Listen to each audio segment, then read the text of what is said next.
dito sa Grow a Garden. Isang magandang araw sa inyo mga tropa, no? At syempre, nandito tayo sa Grow a Garden at eto na. Ngayon nyo lang ito makikita. Ayun, no? Nakita nyo na. Isa to sa pinakamalaking raccoon dito sa Grow a Garden. At syempre, nasa akin yung isa, okay? Grabe. So, check natin, guys, no? Papakita ko muna sa inyo yung raccoon natin na to. Yun, no? Pick up natin. Alright. So, meron pa akong extra mga raccoon dito. Yung mga dragonfly ko, inalis ko na.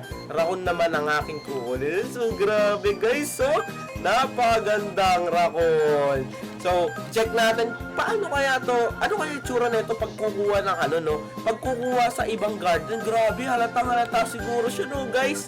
Okay, so, eto na, meron pa akong raccoon dito. Okay, so, update ko lang kayo mga tropa. Okay, grabe, ang hirap talaga kumuha. Okay, so, naka 6 eggs na ako. Ito lang yung nakukuha ko, yung mga hedgehog. Grabe, ito lang nakukuha ko, guys. At syempre, mga tropa, no, meron din tayo ditong nagkamango na ako. At grabe, hindi talaga ako makakuha ng grapes. Gusto ko magkaroon ng grape na plant. Kaso, may dragon fruit dito. Yan. Uy, nakuha ko ng dragon fruit, guys. Salo na dragon fruit ko. Pero syempre, mga kaibigan, no, try natin ngayon kung paano nga ba kumuha ng fruit. Itong raccoon natin na malaki. 15.85 kilograms to, mga kaibigan. Sobrang laki talaga. Okay, so ilalagay natin dito sa garden natin, no? Lagay natin sa garden at syempre, pupunta tayo sa ibang server para kumuha. At para gawin yung pinagbabawal na technique na raccoon method. So tara, let's go! So yun guys, so nandito tayo ngayon sa random server at syempre mga tropa, eto na.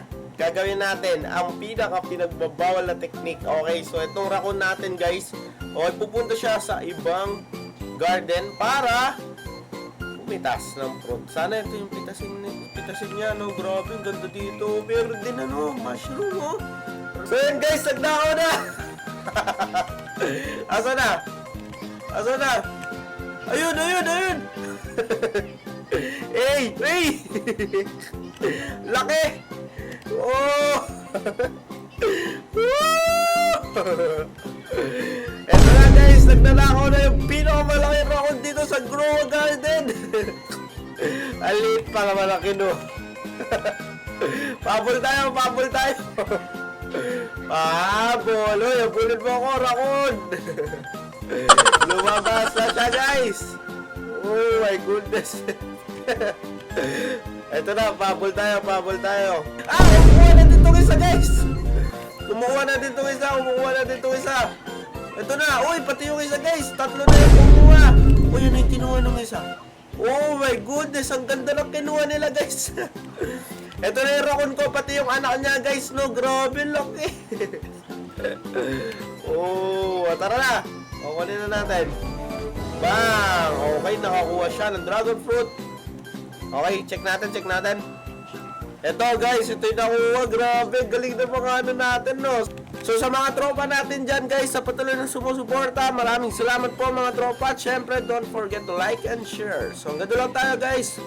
Bye-bye!